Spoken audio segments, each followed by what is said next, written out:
Now, what about that moderation panel yesterday morning? Y'all enjoy that, the main stage?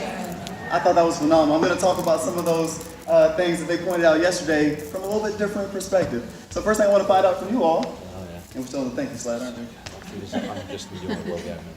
First thing I want to find out from you all is how many can relate? It's my group. It's my community. It's my responsibility. How many people ever felt that way? I know I did. When I first started the Dads Married to Doctors organization, I felt like this was my call, this is my mission. I should be the one staying up late at night. I should be the one doing everything, right? My name is Curtis Webster Jr., and I have to admit, I was a control freak. Anybody else? Anybody else? What I'm going to talk about today is how many hands can make light work. Let's build a team of community moderators and leaders. How many people believe you have amazing people in your group that have skill sets outside of yours? How many people also believe we should probably let those people share those skills and improve our community? That's what we're going to talk about today. When I first started the Dads Married to Doctors organization, let me give you a little backstory. Now, I'm a dad. I have 3 girls under 10. I like to tell stories. Is that okay? Can I share a story with you? I'm going to do my best to keep it around 10 minutes so Jordan doesn't have to come and run up here and pull me off the stage. Jordan is our main moderator lead in the group, so he's the guy that always is pulling people off the stage and telling them to keep it in line. We need to take some tips from Marie about how to have all those different conversations and not always put the band hammer on people with things. But when I first started the organization, we were in upstate New York. We had 2 girls in tow. We actually had a child at every step of the way during the medical school process. Medical school, residency, we were now about to relocate right back to North Carolina, move into a new house. We had to change cars. We were actually pregnant with our 3rd daughter, and I needed help. I was like, we're about to move back somewhere else. I don't know if I should get a full-time job, a part-time job, be a stay-at-home dad. I didn't know what to do. So I was sitting on the couch one day. My wife had found a community of physicians for herself, and I said, there's got to be a tribe out there for somebody like me, right? I looked all around and I couldn't find it, so I created it. How many people are so thankful that Facebook gives you that little create button to create your community, right? I love it. But I was looking for support. I was looking for people that understood where we were, but real quickly, what I created to give me support, I found became a full-time job, and I was supporting it. How many people, right? So in 10 months, we had grown to 800 members. And I was like, okay, this thing is picking up some speed. A year and a half down the line, I realized, okay, this is out, and this was actually the first lesson that I learned. The growth of the group outgrew my vision for the community. How many people have heard the speed of the group is determined by the speed of the leader? Y'all heard that before? This is what I found out, a little bit different situation. The speed of the group is determined by the vision of the leader.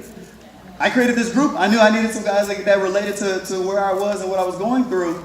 But we didn't have a larger vision. We didn't have a larger mission. So finally, a year and a half in, it's a little bit of a thick skull. I finally put a vision and mission statement together. I had to determine who we are and who we're not. That really helped out. And like I said, we're definitely going to get back with Maria to figure out some of those other things, to include some of those of who we're not, right? Now, this was my big aha moment. 850. The queue, you know how when you log into your group, it has so many members are applying to be in your group? 850 people were applying to get into the group. I was doing everything. I was trying to do all the engagement, all the moderation, all the reviewing. It was taking me weeks and months to get people into the group. Thankfully, there were people like Jordan and a team of 13 other moderators that came along and said, hey, we want to help you out. We can help you with this. So I put that team together, and what was taking me weeks and months, they knocked out in 2 days. Knocked out that pure 850 in 2 days. This was lesson number 2 for me, my big aha moment. Don't become the bottleneck to the growth and success of your group. Now, how many people have had people in your group to actually reach out to you and say, hey, I want to help. I love what you're doing. Let me help you. See, just a few people. How many people are wondering where you can find those folks that can help you? You know what's great? Facebook actually gives you the tool to let you know who are those that are invested in the community. They're called conversation starters. They're called visual storytellers, right?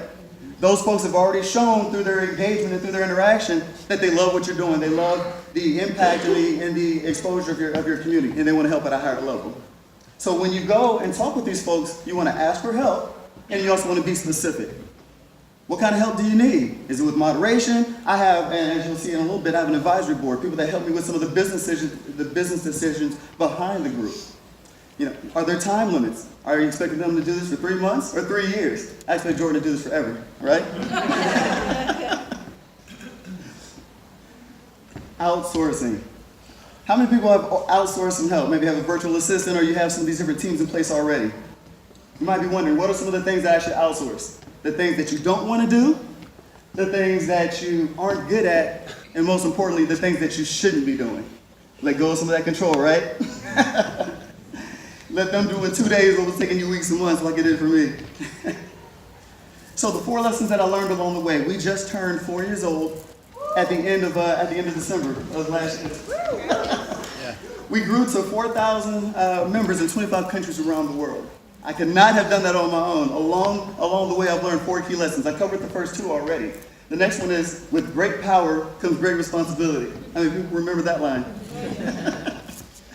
There were some things I realized as I started to bring people behind the scenes. For instance, now I have all my volunteers, all my moderators actually sign a non-compete, have them do a non-disclosure. How many people have had somebody come into your group, get upset about how you were doing it, and go up and start their own group? Preach. Same name. It's same name and everything, right?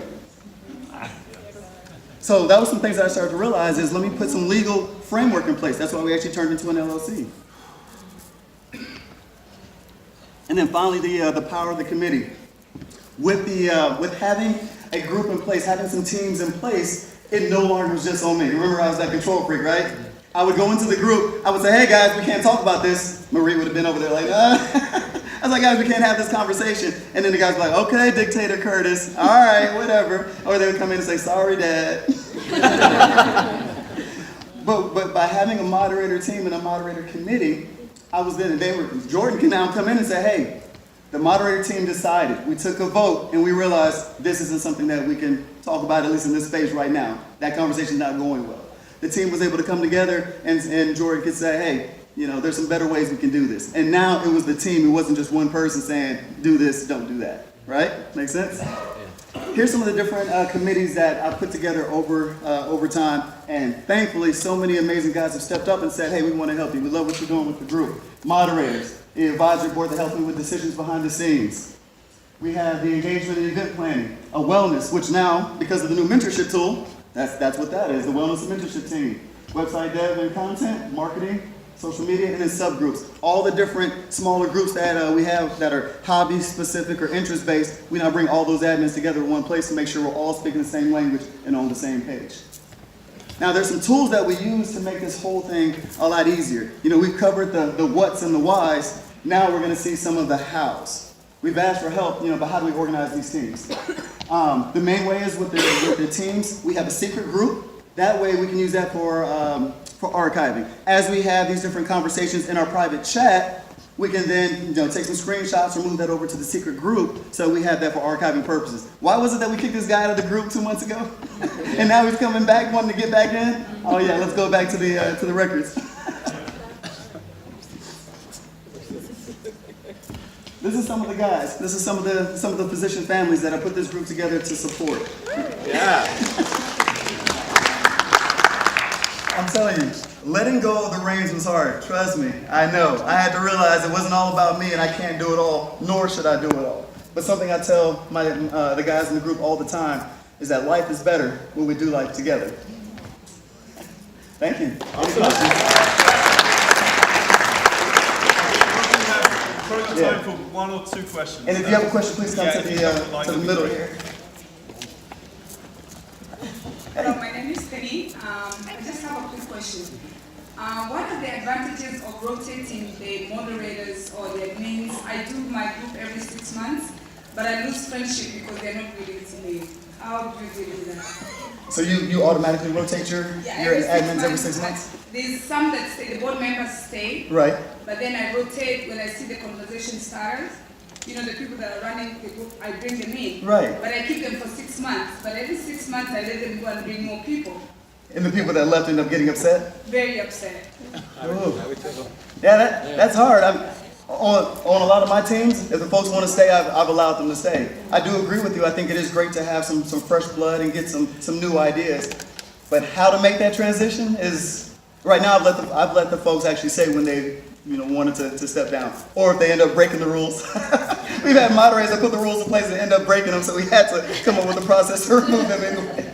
But that's a good question. I actually don't have an answer for that, so that's something maybe we can all talk about in the FCS page.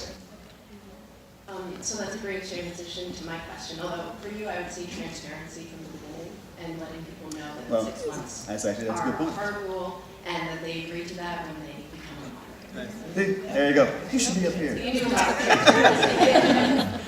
So hi, Rebecca. I'm from Lady Center. My question for you is, your volunteers are now representing you and your brand. Yes. And you just said that sometimes you have to remove people. So how do you educate people into your brand and make sure that they're living your values? Yes. And then what do you do when they aren't representative of your brand and you have to take action? I love it. I love it. So one of the things we're in the process of putting in place, so the non-disclosure, the non-compete, that's new. We just realized we need to start putting that in place as we started having to have these hard conversations. But with that, we're also working on a code of ethics. And we're working on a disciplinary guideline. Yesterday in that moderation committee, she talked about she had a handbook. Just like when you start a job, you have to sign off on the employee handbook. We're going to do the exact same thing. So we're going to put that handbook in place so folks know exactly. We only have 6-month terms, so when it's done, you're done for a little bit, and then maybe 6 months later you can come back. But I think that's going to be the best way to solve some of those challenges. Awesome. Thank you. Massive hand. Good job.